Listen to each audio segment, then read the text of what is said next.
तो आज मैं आपको नियोजन के महत्व और उसके क्या क्या लाभ हैं, व्यवसाय के क्षेत्र में नियोजन का कितना महत्वपूर्ण स्थान है, इस चीज के बारे में हम आज पढ़ेंगे।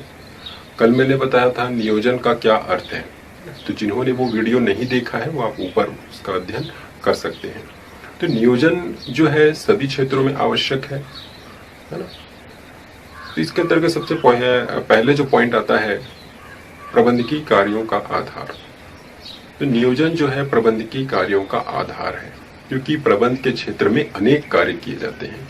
नियोजन, संगठन, नियंत्रण, समन्वय, अभिप्रेरण आदि।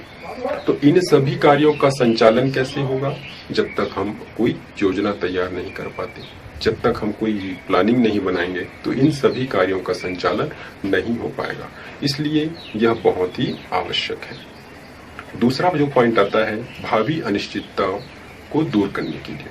जैसा कि हम जानते हैं कि भविष्य जो है अनिश्चित होता है, कल क्या होने वाला है यह कोई नहीं बता सकता। तो कल की जो कार्य है उसको हम आज ही, अगर हम एक योजनाबद्ध के तहत अगर काम करते हैं, आज ही हम एक रणनीति तैयार करते हैं, तो हम भविष्य में जो अनिश्चितता होने वाली है उससे हम बच सकते हैं। तो ये इसलिए भी नियोजन जो है आवश्यक है। तीसरा जो पॉइंट है उतावले निर्णयों से बचने के लिए। जैसा कि हम कई बार होता है कि हम जल्दबाजी में कोई ऐसे निर्णय ले लेते हैं जो हमारे लिए सही नहीं होता है और हमें अनावश्यक जो है नुकसान उठाना पड़ता है। तो अगर हम एक पहले से पूर्वानुमान लगा के कोई रणनीति तैयार कर लेंगे, कोई एक योजना तैयार कर लेंगे, तो वह हमारे लिए बहुत ही आवश्यक होगा और व्यवसाय में हमें किसी भी प्रकार का हानि नहीं उठाना पड़ेगा। तो इसलिए उतावले निर्णयों से भी हम बच सकते हैं। फिर चौथा आता है साधनों में सदुपयोग, साधनों का सदुपयोग।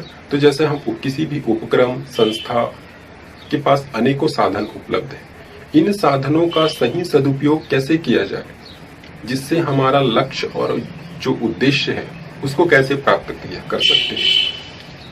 जब तक हम एक सही योजना नहीं बनाएंगे तब तक हम इन साधनों का सही सदुपयोग नहीं हो सकता। तो इस चीज से भी हम बच सकते हैं। फिर हमारा जो अगला जो पॉइंट आता है लागत व्यय में कमी। तो नियोजन में प्रत्येक स्तर पर की जाने वाली क्रियाओं में कई अनेकों प्रकार से व्यय करने पड़ते हैं। नियोजन के प्रत्येक स्तर पर खर्च करने होते हैं।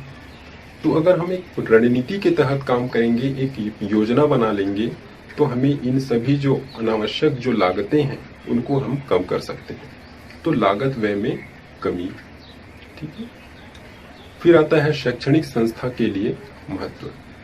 शैक्षणिक संस्था के लिए भी नियोजन बहुत ही महत्वपूर्ण है। जैसे हम उदाहरण के रूप में समझ सकते हैं, जैसे कक्षा 12वीं के छात्रों को क्या शिक्षा देनी है, उनका क्या पाठ्यक्रम होगा, इन सब की योजना माध्यमिक शिक्षा मंडल तैयार करती है। कौन से शिक्षक कौन से कालखंड में अध्यापन कार्य करवाएंगे, इनकी सबकी समय सारणी होती है।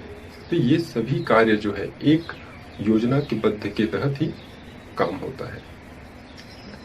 फिर तभी हम जो है एक अच्छा से सफल संचालन कर पाते हैं।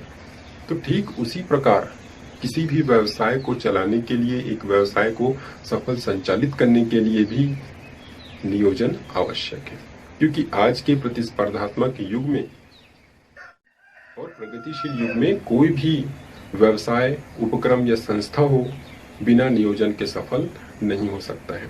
तो इसलिए हमें जो है नियोजन जो है बहुत ही आवश्यक है।